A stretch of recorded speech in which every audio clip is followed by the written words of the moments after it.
no permite este pasaje, pero ¿cómo lo hace la hidroclorotiazida?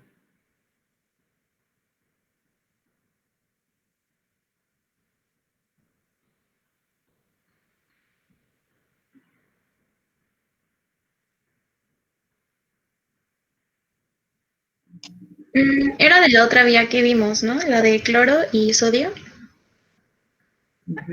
Ok, perfectamente. Se llama cotransportador sodio-cloro. ¿En dónde tenemos ese cotransportador? A nivel de túbulos renales.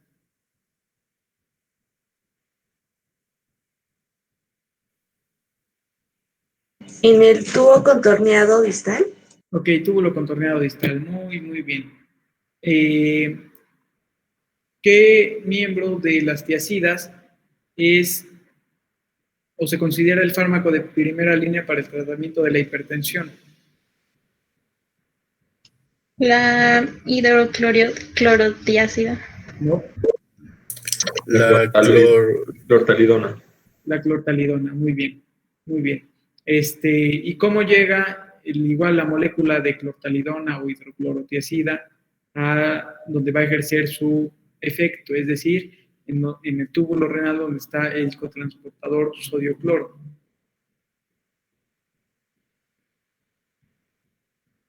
Igualmente por secreción. Igual por secreción. Muy bien. Entonces, ¿qué pasa con estos diuréticos que, si bien están reconocidos como causantes de hipomagnesemia, lo cierto es que puede ser aún peor, justo cuando se combina con otro tipo de medicamentos, como, por ejemplo, estos que se llaman PPIs, por sus siglas en inglés, o BPIs, perdón, IBPs. O IBPs por sus siglas en español, que son los inhibidores de la bomba de protones. ¿Qué bomba de protones inhiben? Bueno, aquella bomba que permite secretar protones, es decir, hidrogeniones, a la secreción gástrica. ¿Qué pasa si yo aumento la concentración de hidrogeniones en una secreción? ¿Se vuelve más ácido? Exactamente, se vuelve más ácida. Es decir, ¿qué le pasa a su pH? Baja. Disminuye. Disminuye. Entonces, los IBPs o PPIs justamente son, o más bien se indican en enfermedades que requieren evitar esta acidificación del medio gástrico, como cuáles, como la enfermedad por reflujo gastroesofágico, las úlceras gástricas, úlcera péptica, ¿sale? Todo aquello que pueda afectar el tener un ambiente ácido estomacal. Ustedes ya los conocen, los han escuchado mucho, incluso en anuncios de televisión. El más representativo, el más vendido, el más utilizado de esta familia, el omeprazol, ¿sale? Pero pues claramente hay más y más nuevos, como el dexlansoprazol, por ejemplo, que pues obviamente tiene beneficios farmacocinéticos, incluso farmacodinámicos, y por lo tanto pues lo hacen más caro, pero más útil en algunas enfermedades. Pero bueno, lo importante es que inicialmente se creía que el omeprazol pues se podía dar por mucho tiempo para evitar efectos adversos. Por ejemplo, hoy por hoy se sabe que el uso de ácido acetilsalicílico para la prevención secundaria de infartos debe de verse limitado. Es decir, a un paciente que ya tuvo un infarto, que a lo mejor tuvo un tratamiento por ahí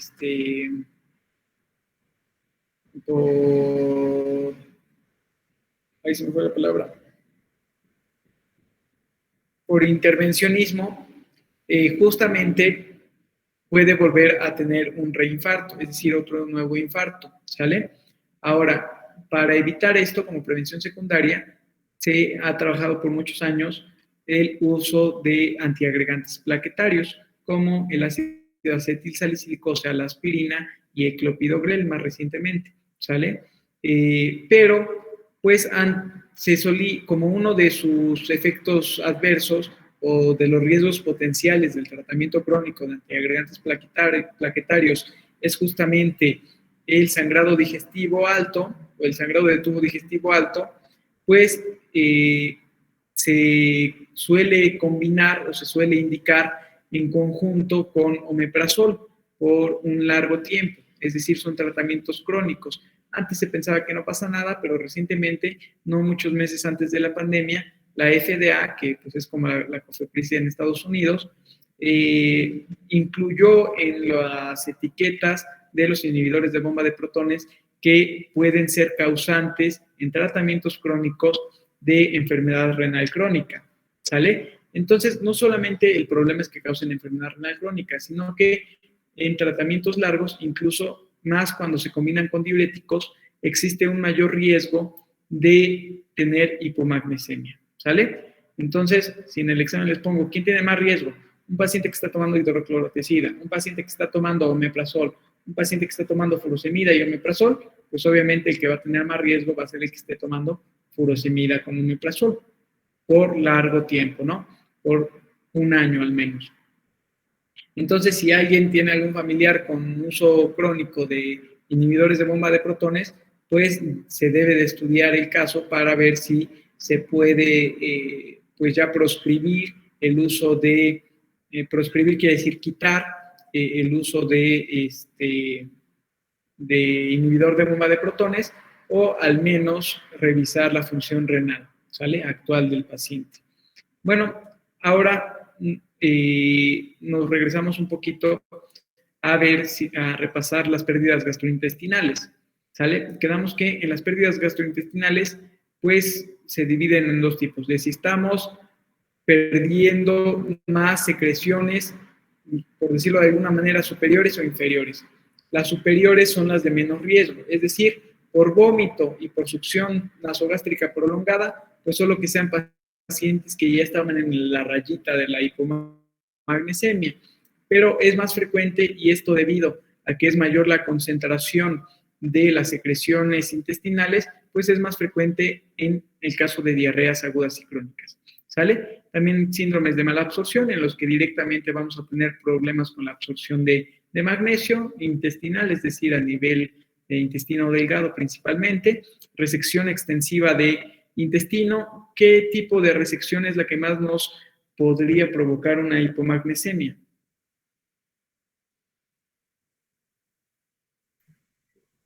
¿Del yeyuno?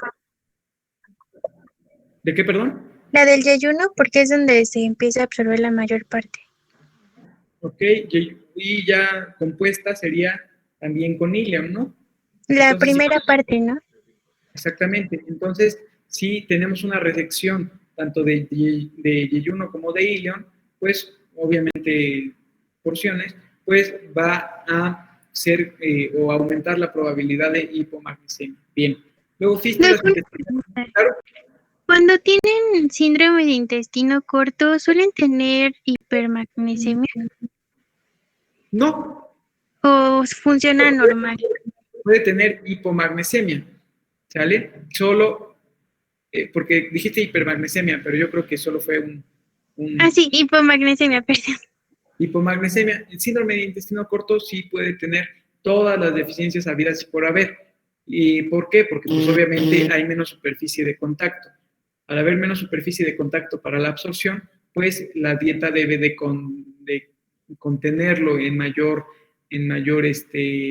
concentración, ¿sale? Es decir, si tenemos una dieta baja en magnesio en un paciente con síndrome de intestino corto, pues obviamente va a tener más riesgo de presentar hipomagnesemia, ¿sale? Es decir, en el síndrome de intestino corto, no solamente es decir síndrome de intestino corto, sino qué tanto estás incluyendo en la dieta, porque a lo mejor lo que sería una dieta adecuada en magnesio para una persona normal, para un paciente con síndrome de intestino corto, pues no lo va a hacer, ¿sale? Entonces ahí depende mucho de qué tanto está incluyendo en la dieta, ¿vale?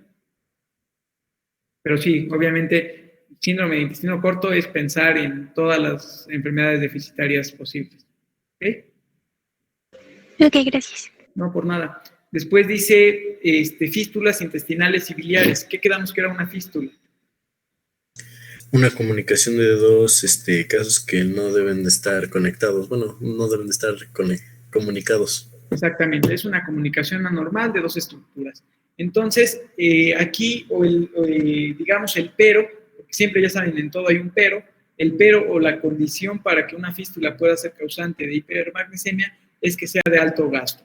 ¿Qué quiere decir el gasto de una fístula? El gasto de una fístula es qué tanta secreción está pasando por esa comunicación, ¿sale? Entonces, en fístulas de alto gasto, pues obviamente va a haber mayor pérdida de secreciones y por lo tanto mayor pérdida de magnesio. Y luego, pancreatitis aguda hemorrágica, dice aquí, realmente también la pancreatitis aguda no hemorrágica puede ser causante de hipomagnesemia. ¿Y por qué? Por un mecanismo que se llama secuestro catiónico. ¿Vale? ¿Qué pasa en el secuestro catiónico? Bueno, el secuestro catiónico tiene que ver con la saponificación, ¿sale? ¿Alguien recuerda qué es la esterificación? Era la unión de un glicerol con ácidos grasos, ¿no? Exactamente. Entonces tenemos acá un glicerol.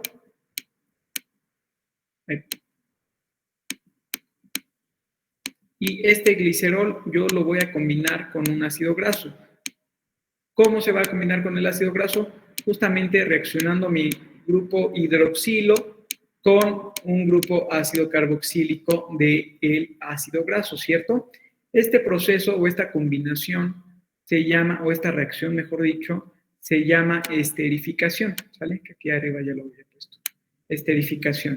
Ahora, la esterificación pues justamente se da para poder formar monoacilgliceroles, diacilgliceroles o tricilgliceroles, ¿cierto? Es decir, es la unión de un ácido graso con un glicerol. Y hay una reacción, pues digamos, inversa, que se llama saponificación. ¿A qué le suena saponificación? ¿O alguien lo ha escuchado?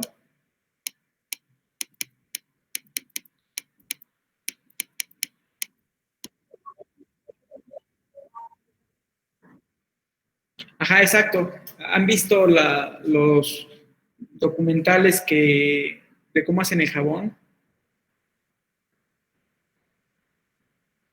Sé que llevan esteres. ¿Cómo? Un ester. Ok. Pero ¿Quién más quiere participar?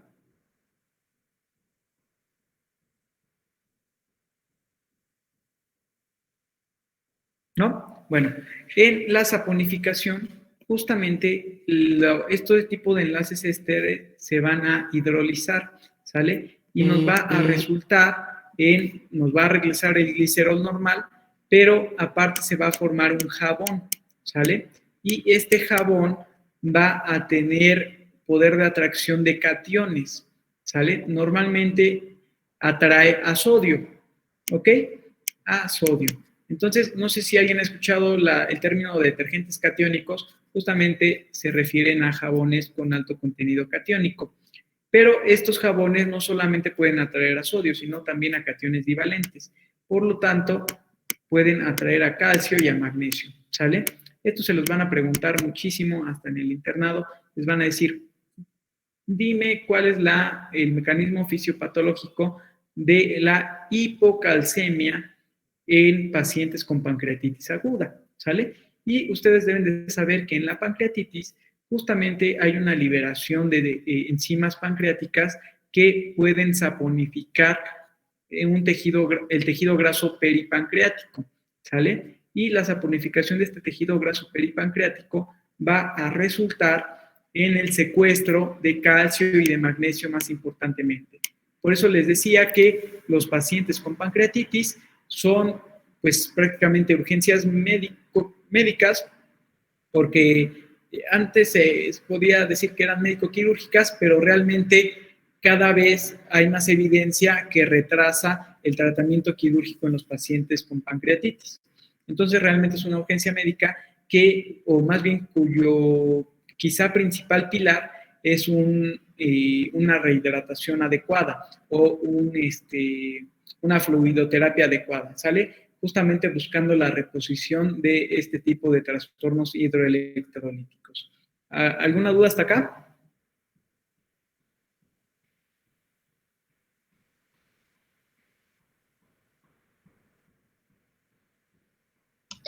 ¿Puede volver a explicarle la saponificación, por favor? Claro. La saponificación es una reacción inversa, así lo vamos a entender ahorita, a la esterificación. ¿Qué fue la esterificación? Juntar o poner a reaccionar un glicerol con un ácido carboxílico. ¿De dónde era este ácido carboxílico? De un ácido graso, porque como recordamos, los ácidos grasos tienen un extremo carboxilo terminal y un extremo metilo terminal, ¿sale? Entonces, por el lado carboxilo terminal es por donde van a reaccionar con el grupo hidroxilo del glicerol y van a unirse gracias a un grupo funcional éster. Por eso se llama esterificación, porque de un hidroxilo y un carboxilo se hace un éster. Y la saponificación es una reacción inversa que justamente rompe este enlace, hidroliza este enlace éster o este grupo funcional éster y nos resulta en la reconstitución, es decir, nos regresa el glicerol, pero en lugar de darnos el ácido graso libre, nos da un jabón y ese jabón tiene un poder de atracción de cationes, ¿sale? O más bien para formarse el catión se deben de atraer cationes, como sodio, calcio y magnesio. Entonces, una reacción similar o análoga pasa en la pancreatitis. En la pancreatitis existe una liberación de enzimas pancreáticas que saponifican las grasas o el tejido graso peripancreático, es decir, que está alrededor del páncreas. Y esta saponificación justamente obtiene los cationes, pues, corporales, ¿no? Los que van a resultar en una hipocalcemia y una hipomagnesemia. ¿Por qué? Por un mecanismo de secuestro. Se los van a quedar ahí atrapados en forma de jabón, ¿sale? Y por lo tanto, pues vamos a tener un descenso del calcio sérico y del magnesio sérico. En realidad, como les digo, la pancreatitis es un destrozo hidroelectrolítico, pero ahorita ya entendimos al menos el secuestro de calcio y de magnesio, ¿sale? Entonces, normalmente cursan con hipocalcemia e hipomagnesemia. ¿Entendido? Pero, doctor, entonces, ¿a dónde se iría este calcio y este sodio? ¿A dónde se iría este calcio? O sea, ese secuestro, ¿a dónde se van estos iones? Se queda ahí, secuestrado. O sea, se queda en forma de literalmente un jabón y pues buena suerte eliminándolo, ¿no? Realmente, por eso les digo que antes se creía, ¿no? Pues, ¿qué onda, no? Se está formando jabón adentro del cuerpo, pues hay que detener ese proceso, hay que abrir, hay que luego hacer algo quirúrgico, ¿no? Para sacar ese tipo de sustancia, de nueva creación, digamos, pero realmente lo que se ha visto es que debido al desequilibrio hidroelectrolítico, realmente una intervención quirúrgica urgente tiene un alto riesgo de mortalidad, ¿sale? ¿Por qué? Porque abres y el iniciar una cirugía inicia con un proceso, porque obviamente estás rompiendo tejido, inicia con algo que se llama respuesta metabólica al trauma, ¿sale? Porque al final de cuentas es un traumatismo, una cirugía. Entonces, esta respuesta metabólica al trauma, pues hace un montón de moléculas proinflamatorias que terminan de darle en la torre a todo lo que está causando la pancreatitis. Entonces, por eso les digo que la evidencia actual dicta que te debes de esperar, o sea, no te debes de preocupar por qué se está absedando, porque incluso se puede absedar, pero la evidencia actual dicta, espérate a que pase lo que tenga que pasar con todo lo que se esté juntando, absedando, enquistando ahí, y hasta que reduce la inflamación pancreática es cuando ya puedes causar esta inflamación con respuesta metabólica al trauma, y ahí sí, ya, pues quitas todo lo que tengas que quitar, ¿no? Entonces, se me fue ahorita el término, pero es la conducta actual, el retardar el tratamiento quirúrgico, ¿sale? Entonces, mientras tanto, pues no te interesa no poder sacar o los productos de la reacción, ¿sale? Y pues mientras tanto ya está secuestrado, ya ni cómo te lo regresen. Ya por eso mismo lo debes de regresar tú con una adecuada fluidoterapia. ¿Entendido? Sí, doctor, gracias. No, por nada. Sí, doctor. Entonces, ya hablamos de, ya incluso de la pancreatitis. Ahora vamos a hablar de fluidoterapia parenteral crónica. ¿Qué quiere decir fluidoterapia parenteral crónica? Va a ser vía intravenosa pero no sé a qué se refiere con crónica. Crónica quiere decir que no es que se está prolongando en el tiempo, ¿no? Por ejemplo, si estamos hablando de un paciente que a lo mejor está, no sé, o internado por probable pancreatitis, perdón, no, probable apendicitis, ¿no? Entonces, pues lo canalizan por cualquier cosa para tomar los laboratorios, tal, etcétera. Pero realmente después se elimina la posibilidad diagnóstica de apendicitis y se decide el alta del paciente. Pues prácticamente que pudo estar 2-3 días con una fluidoterapia que seguramente no fue de gran volumen, o sea, no es que le dieran litros y litros y litros de soluciones intravenosas, entonces, digamos, es una fluidoterapia en agudo, ¿sale? Una fluidoterapia crónica ya sería un paciente que, por ejemplo, los pacientes con pancreatitis pueden tener 90 días de estancia intrahospitalaria y pues están prácticamente siempre con un acceso venoso permeable. Es decir, siempre están con fluidoterapia, siempre están con soluciones intravenosas. Y ahí, teniendo tantos días, este aporte intravenoso de soluciones, pues debes de cuidar todo lo que estás diluyendo, ¿sale? ¿Por qué? Porque, por ejemplo, imaginemos que lo estamos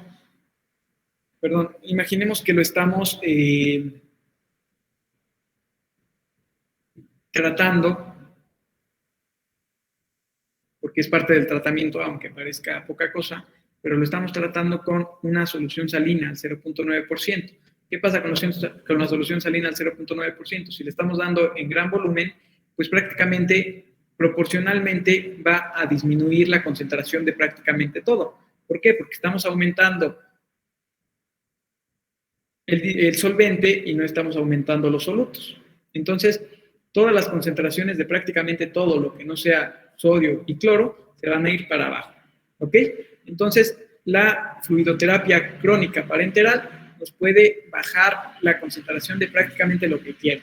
¿Sale? Puede ser causa de cualquier hipo, excepto, pues, depende de qué estemos hablando, ¿no? Como les digo, si es solución salina al 0.9%, pues obviamente no vamos a tener ni hiponatremia ni hipocloremia, ¿no? Porque tenemos justamente un aporte elevado de eso.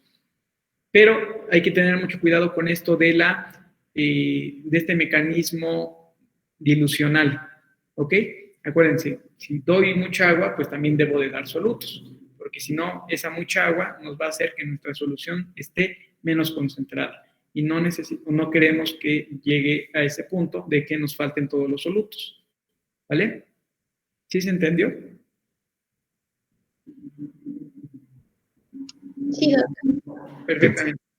Entonces, ahora vamos a hablar de diuresis osmótica. ¿Se acuerdan que alguna vez puse el ejemplo de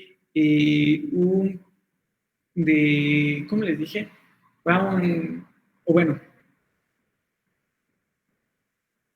Buscaban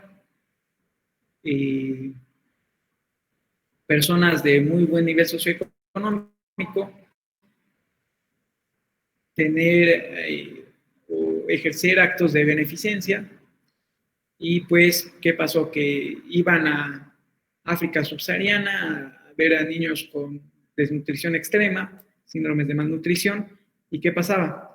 Pues les voy a llevar hamburguesas para que prueben y un ribeye y lo que tú gustes y mandes, ¿no? Un montón de proteínas, porque pobrecitos no consumen proteínas. Pero, ¿cuál es el error? Ya lo habíamos platicado, me parece, en alguna clase de las primeras. Entonces, eso que está como preparado para toda la cantidad de proteínas que les iban a administrar, porque nos hizo la comparación de que si tu cuerpo ya está acostumbrado como a solamente usar cierta cantidad, es la cantidad para la que está, o sea, utiliza energía para solamente sintetizar esa cantidad y el resto lo tiene que desechar.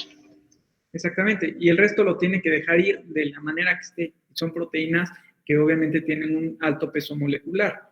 Entonces, ¿qué va a pasar cuando estas proteínas de alto peso molecular transiten por el colon? Que van a ejercer un efecto osmótico.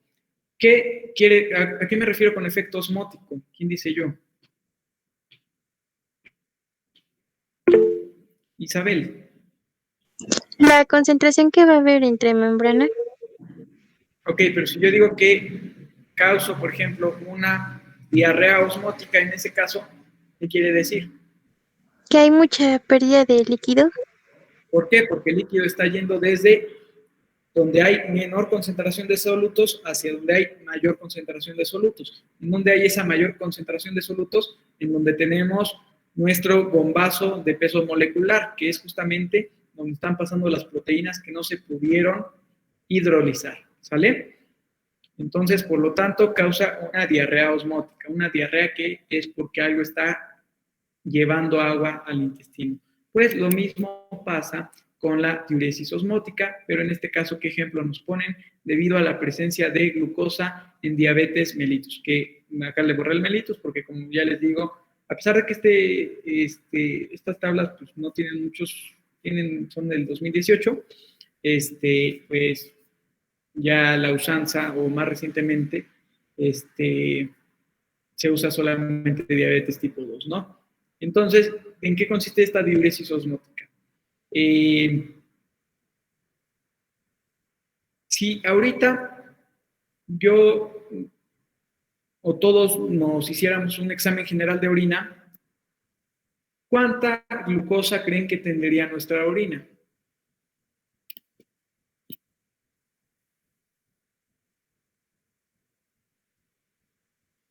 Pues tiene que ser baja, ¿no? Que a medida de cuentas se va absorbiendo. ¿Ok? ¿Quién más tiene alguna...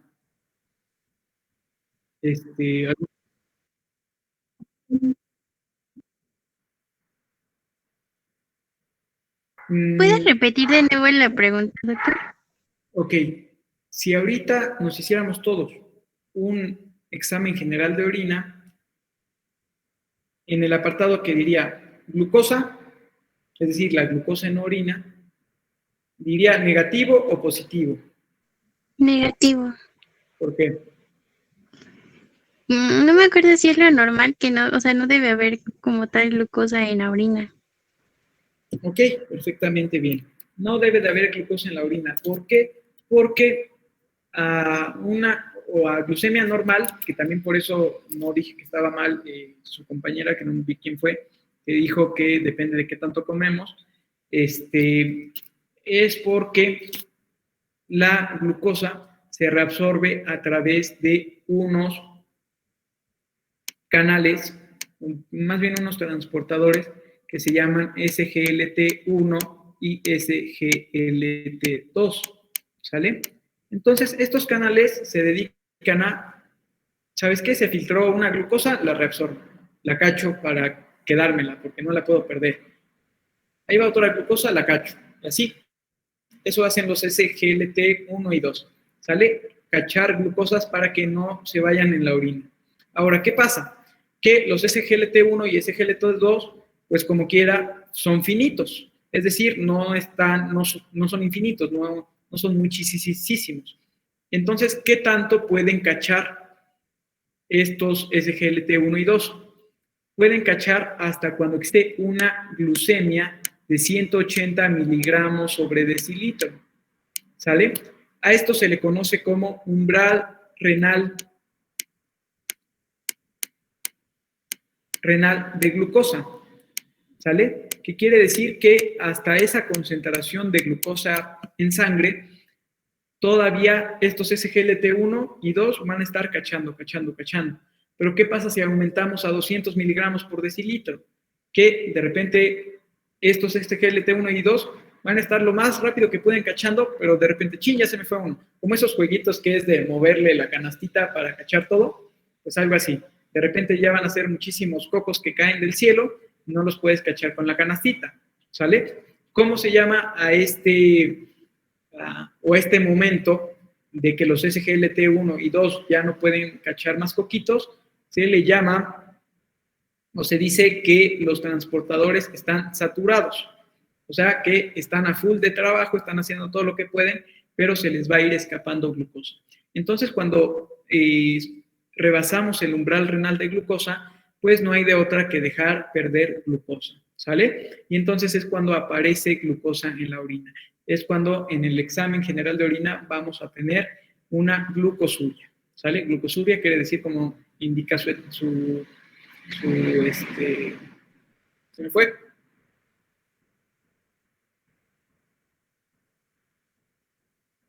Ay, se me fue el término y siempre lo digo.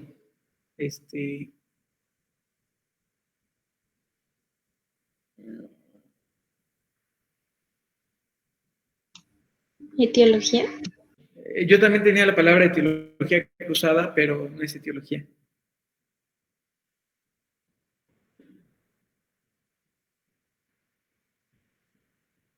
Etiología es causar algo o causante de algo, ¿no? Pero, ay, ¿cómo se me fue esa palabra si la digo un chorro? Bueno, se me fue, pero bueno, por el origen de las palabras, justamente, glucosuria quiere decir orinar glucosa, ¿no?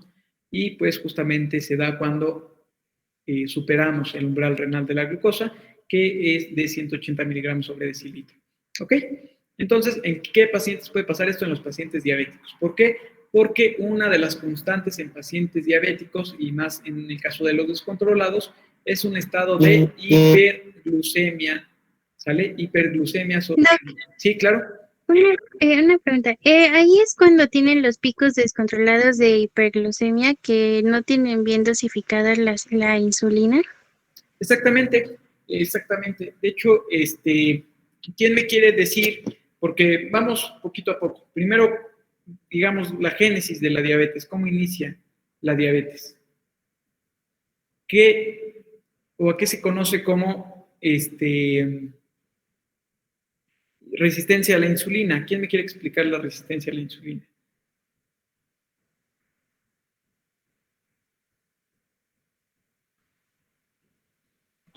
Bueno, es una enfermedad que va a ser progresiva y va a empezar precisamente con lo que es la resistencia a la insulina.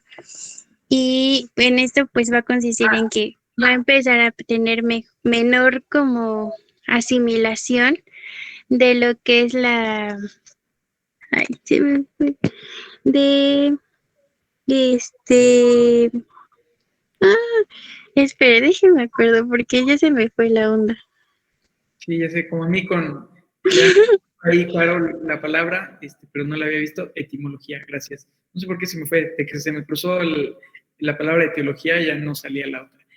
Rodrigo, dime.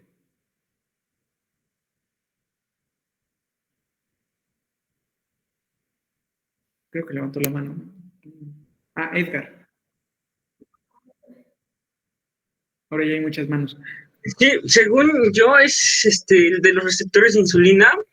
Esto dejan de, pues por la mala producción de insulina, estos dejan de, pues básicamente no hacen su función, que es cuando la insulina llega a los receptores, dejan el paso a los canales que transportan la glucosa hacia la célula.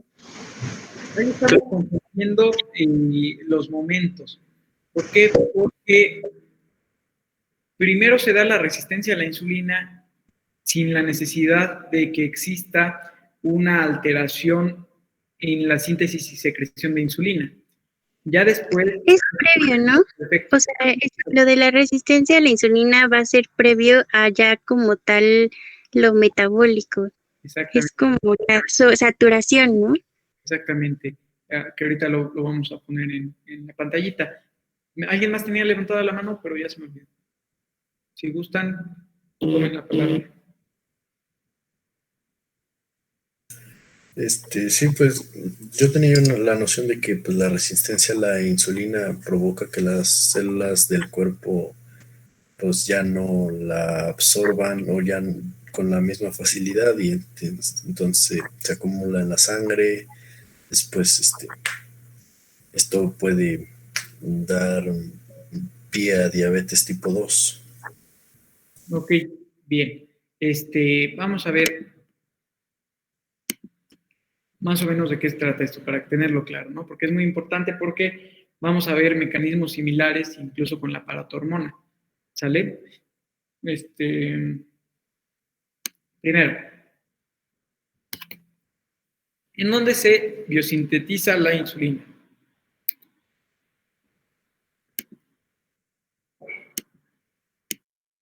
Islotes del Las Lange. células beta de los lotes Langerhans. Ok, perfecto. Células beta de los islotes de Langerhans pancreáticos, ¿sale? Sería como la respuesta completa, ¿no? Bien. Ahora, esa insulina, ¿para qué te sirve?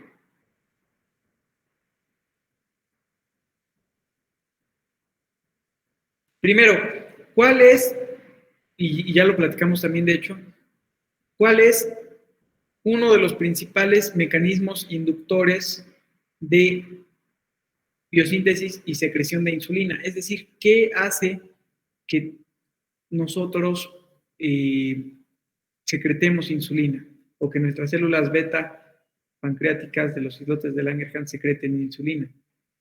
La glucosa. Exacto, una elevación de la concentración de glucosa. Bien, ahora ya tenemos a la insulina bueno, quedamos que había dos factores que estimulan la secreción, que era, ¿cuál era más importante, mejor dicho? El consumir, más bien el hecho de aumentar la glucosa en sangre, es decir, el hecho de aumentar la glucemia o el metabolismo, o más bien la digestión de los carbohidratos. ¿Lo de la glucemia? Ajá, no. ¿Se acuerdan que les platiqué que, no me acuerdo ahorita si fueron conejitos o ratitas, creo que fueron conejos, pero acá teníamos conejo A, y este conejo A le inyectaban por vía intravenosa glucosa. Y al conejo B decían, la misma cantidad de glucosa, un porcentaje se lo voy a dar igual inyectado intravenoso y otro porcentaje se lo voy a dar por vía oral. Y después dejaban pasar exactamente el mismo tiempo en los dos conejitos y les tomaban niveles de insulina. ¿Quién tenía la insulinemia más elevada? ¿El conejito A o el conejito B?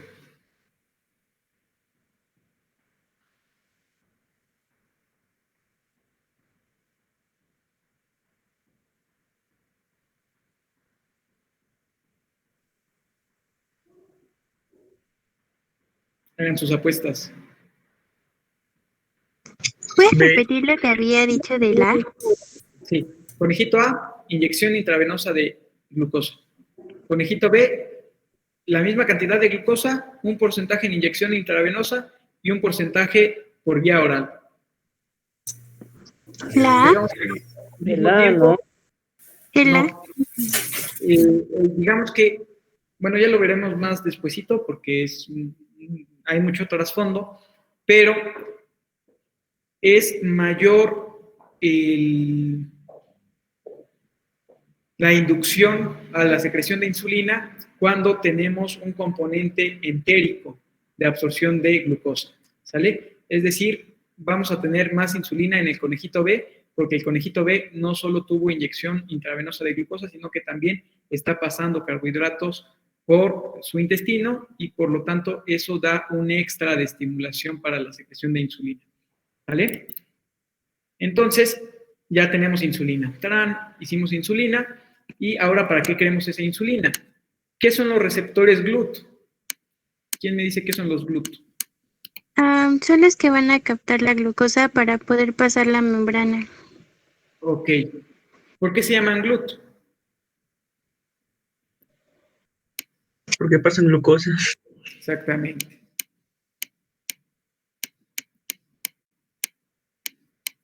¿sale? Por eso se llaman GLUT, porque transportan glucosa.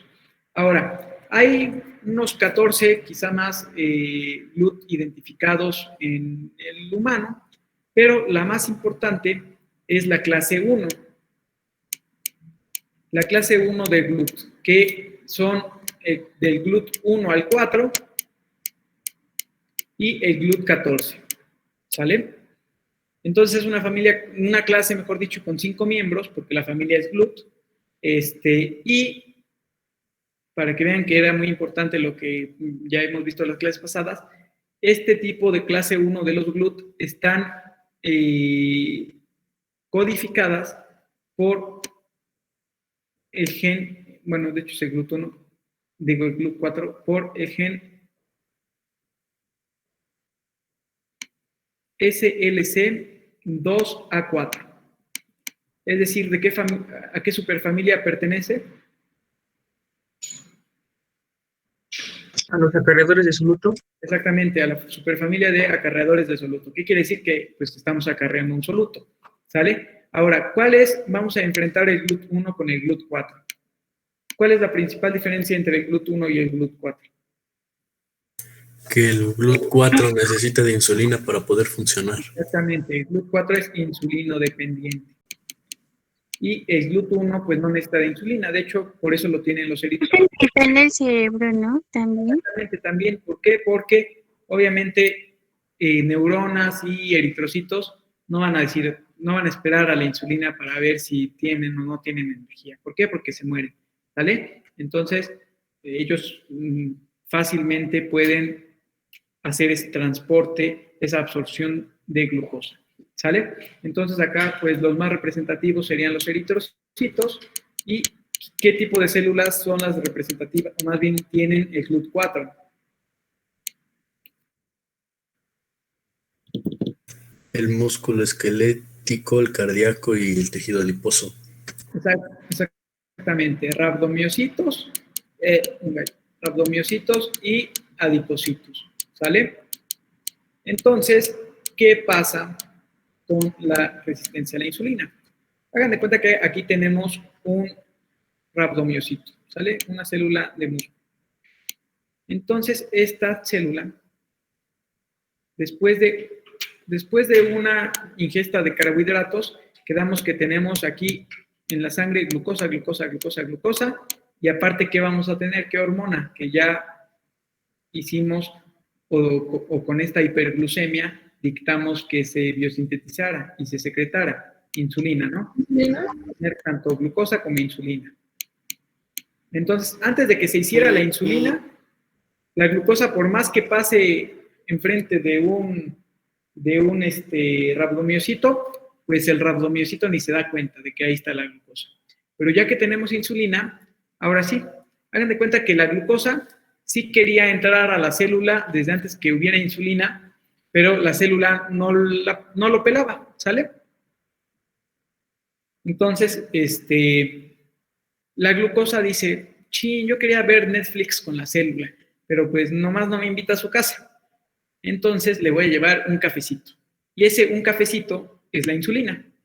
Entonces le lleva una insulina, se la presenta al GLUT 4 y dice, pásale, te invito a ver Netflix, ¿sale? Y entonces ya pasa la glucosa y ¡pum! Ya tenemos glucosa aquí adentro.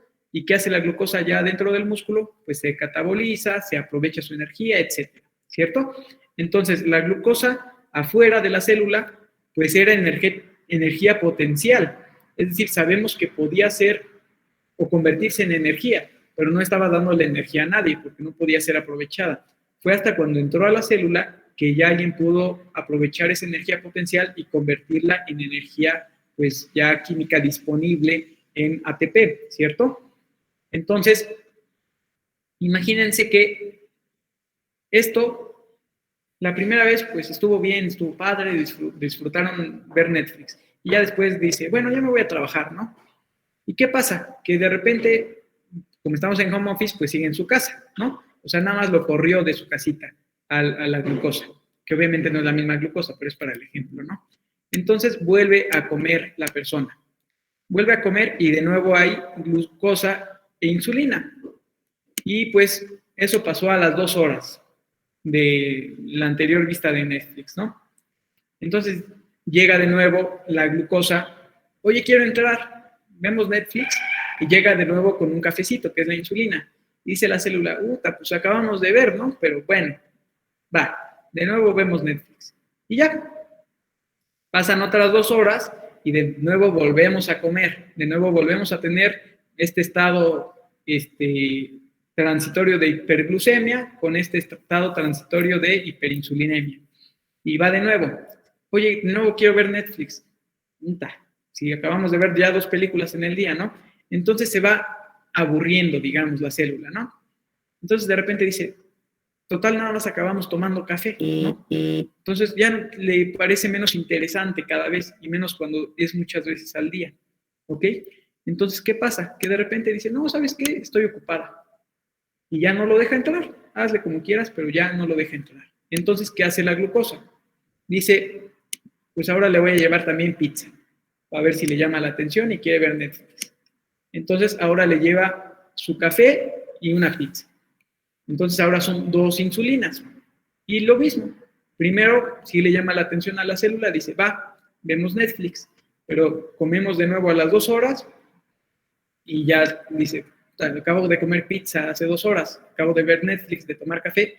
Y entonces esto de la hiperinsulinemia prolongada o repetitiva llega a hacer que la célula cada vez necesite de más insulina para pasar la misma cantidad de glucosa, ¿vale? Este estado es el que se conoce como resistencia a la insulina. ¿Ok? ¿Sí se entendió? Sí, Sí, doctor. Perfectamente. Entonces, esa es la resistencia a la insulina. ¿Y qué pasa con esa resistencia a la insulina? Que en un momento dado no vamos a tener la insulina suficiente para meter toda la glucosa a todas las células que pudiéramos meterla y entonces va a quedar mucha glucosa en sangre. A ese estado se le llama hiperglucemia. ¿Sale? Hiperglucemia, que es una alta concentración de glucosa en sangre.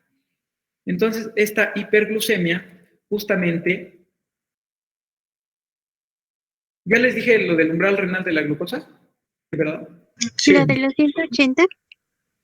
Ajá, exactamente. Entonces, va a haber un momento en el que vamos a superar, ya se me borró, pero vamos a superar, o más bien vamos a esa hiperglucemia a ser más de 180, ¿y qué va a pasar? Que le va a escapar a los SGLT1 y SGLT2. Y por lo tanto, va a acabar glucosa excretándose en la orina. ¿Sale? ¿Por qué? Justamente por esa hiperglucemia. Y esa hiperglucemia está haciendo efecto osmótico, porque se nos están escapando las glucosas completas, y esas glucosas completas también jalan agua. ¿Sale? Y al jalar agua también no permiten la reabsorción neta ideal de magnesio. Entonces también es una causa de hipomagnesemia. ¿Sale? ¿Sí se entendió todo? Sí, doctor. Yo nada más tengo, bueno, una duda, pero quién sabe si una reafirmación entre duda. Sí. Entonces, supongamos que no tenemos resistencia a la insulina ni nada, pero las SGCT1 y la 2 reabsorben cachan la glucosa, pero entonces sí se está filtrando, aunque estemos sanos, no tenemos, sí, es normal. O sea, se filtra en el primer proceso. O sea, se nos escapa la glucosa. Y es lo mismo que con el magnesio. Ahora ponte a cacharla, a recuperarla, a reabsorberla. Entonces, los que se encargan de esa reabsorción son SGLT1 y SGLT2, ¿sale? Y entonces, el problema, o más bien ya lo que se sale de lo fisiológico, lo fisiopatológico, es cuando le damos tanto trabajo a los SGLT1 y SGLT2 que no pueden cachar todas las glucosas y dejan escapar algunas. Eso ya es el inicio de lo fisiopatológico, ¿sale? Como bien dice su compañera, tener glucosuria leve en una muestra, pues no significa nada. A lo mejor te comiste unas crepas con helado y un montón de jarabe de chocolate y a lo mejor se pudo excretar un poco de glucosa en orina, pero eso no quiere decir nada más que tuviste una carga de carbohidratos tremenda, pero eso no quiere decir que lo hagas todos los días, ¿sale? Más bien cuando es una glucosuria ya mayor cantidad o más repetitiva, es decir, que se repiten más de una muestra y ya coincide con otros, bueno, más bien cuando ves a alguien con glucosuria y tiene factores de riesgo, pues ya vas a hacer justamente los laboratorios diagnósticos para confirmar o eliminar una posibilidad diagnóstica de diabetes, ¿no? ¿Sí se entendió?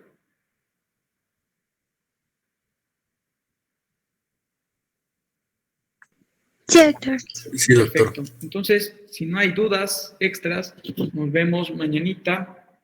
Ahorita nada más que me avisen a qué hora tengo que venir mañana a la uni y les confirmo la hora de la reposición de la clase D, me parece fue el lunes, que como ustedes bien saben no tiene carácter obligatorio, pero justamente pues quienes puedan asistir de una vez, y igual a quienes no, les subo la grabación, ¿vale?